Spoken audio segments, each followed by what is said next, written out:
Hello everyone, আজকে সকালে ঘুম থেকে উঠে দিই ঠাম্মা এই ফুলটি আনছে।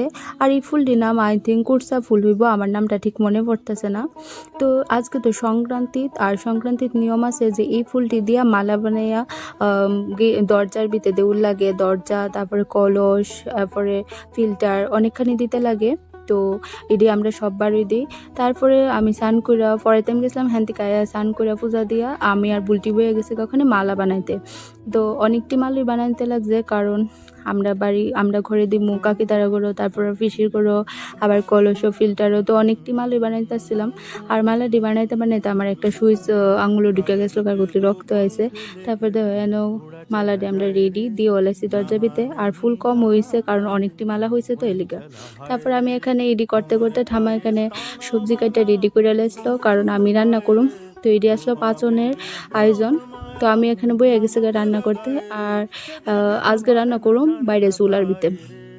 আর উপরে একটা টিন দিয়া লইছিলাম, কারণ যে পরিমাণ রৌদ্র আসলো। আর তো সামনে যে ইডিসে ঠামায়ানো নাইলা গাছ, তারপরে ডাটা গাছ, কুমড়া গাছ লাগাই রাখছিল টুকটাক, তো বাড়ির ঘরের ভিতরে যে সবজি বানা। তারপর তো আমি বাইরে রান্তাছি, আর এটা জানি কুর্তিকা আইসে আর সেটা আমার লোক এনো লাগা ঘুমাই রইছে। তো আমার এখানে দেখো পাঁচন রেডি হয়েছে গা। তারপর পাঁচন রান্না সেরা এখানে একটু কাঁঠালের তরকারি রান্না করুন, কারণ পাঁচনের ভিতরে কুমড়া টুমড়া দিছি যেটি বাবু খাইতো না। তো বাবুর লেগে এখানে আলগা করে সেরা একটু কাঁঠালের তরকারি রান্ধুম অল্প করে, কারণ আলু দিতাম না, বাবু আলু খায় না। তারপরে ধরুন তরকারি দায় ফুলছে ওখানে ডাল সিদ্ধ করে রাখছিল আগুয়ে প্রেশার কুকারে। তো আমি এখানে বাইরে ডালটা আমি সম্বাস দিয়ে লেছি। তারপরে আয়ফুসি রান্না শেষ করে, কারণ ঠামা পরে বাতায় বয়াইব। আর দেখো মানে কি অবস্থা, একে তো গরম, তারপরে কালকে রাত্রে যে তুফান হয়েছে, এই কারেন্ট গেছে, আমরা দেখি অন্য কারেন্ট আইসে না। মানে একে আমার চুলটিও ভিজা, আর বাইরে ওখানে রাইন দিয়েছি, মানে এত পরিমাণে গরম লাগতেছিল। তারপরে আমি এখানে লই লইছি পিসি তারা কত দিয়ে গেছিলো বাসন, আর আমিও রাঁধছি। তো দেখুন যে কাঠটা বেশি স্বাদও।